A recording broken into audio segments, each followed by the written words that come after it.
తిరుపతి జిల్లాను డ్రగ్స్ గంజాయి రహిత ప్రాంతంగా మారుస్తున్నామన్నారు జిల్లా ఎస్పీ సుబ్బరాయుడు. మాదక ద్రవ్యాల కేసులో తరచూ పట్టుబడుతున్న 6గురిపై పీడీ యాక్ట్ నమోదు చేశామని అన్నారు. నేరగాళ్లపై నిరంతరం నిఘా ఉంచామని, పదే పదే నేరాలకు పాల్పడితే చర్యలు తప్పవని ఎస్పీ హెచ్చరించారు. తిరుపతి జిల్లాలో ఇటీవల కాలంలో వివిధ రకాల నేరాలు రిపీటెడ్గా చేస్తున్న వ్యక్తులపై 7 మెంబర్స్పై పీడీ యాక్ట్ పెట్టడం జరిగింది.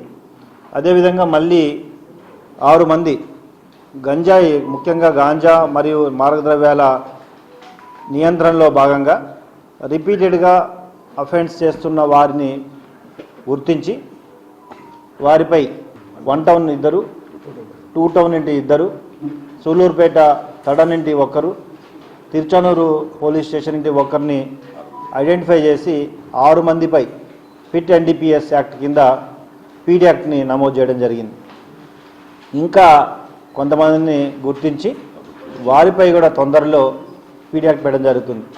తిరుపతి జిల్లాలో ఎవరైతే ఈ మాదక ద్రవ్యాలు లేదా గాంజా సప్లై చేయడం, తీసుకురావడం, వాటిని వినియోగదారులకు ఇవ్వడం, డిస్ట్రిబ్యూట్ చేయడం ఏది చేసినా, నిల్వ ఉంచినా ఖచ్చితంగా కేసెస్ రిజిస్టర్ చేసి వారిపై రిపీటెడ్గా ఒకటి కాకుండా ఎక్కువ కేసెస్లో ఇన్వాల్వ్ అయితే పీడీ యాక్ట్లో పంపడం జరుగుతుంది. అదేవిధంగా వినియోగదారులకు కూడా హెచ్చరిస్తున్నాం. తప్పకుండా వినియోగదారులని ఫస్ట్ టైం మాత్రమే కౌన్సిలింగ్ చేయడం జరుగుతుంది. రెండోసారి వినియోగదారుడిగా దొరికితే వారిపై కూడా కేసెస్ పెట్టి ఈ మాదక ద్రవ్యాలని, గాంజాని పూర్తిగా నిర్మూలించడానికి కఠిన చర్యలు తీసుకోవడం జరుగుతుంది.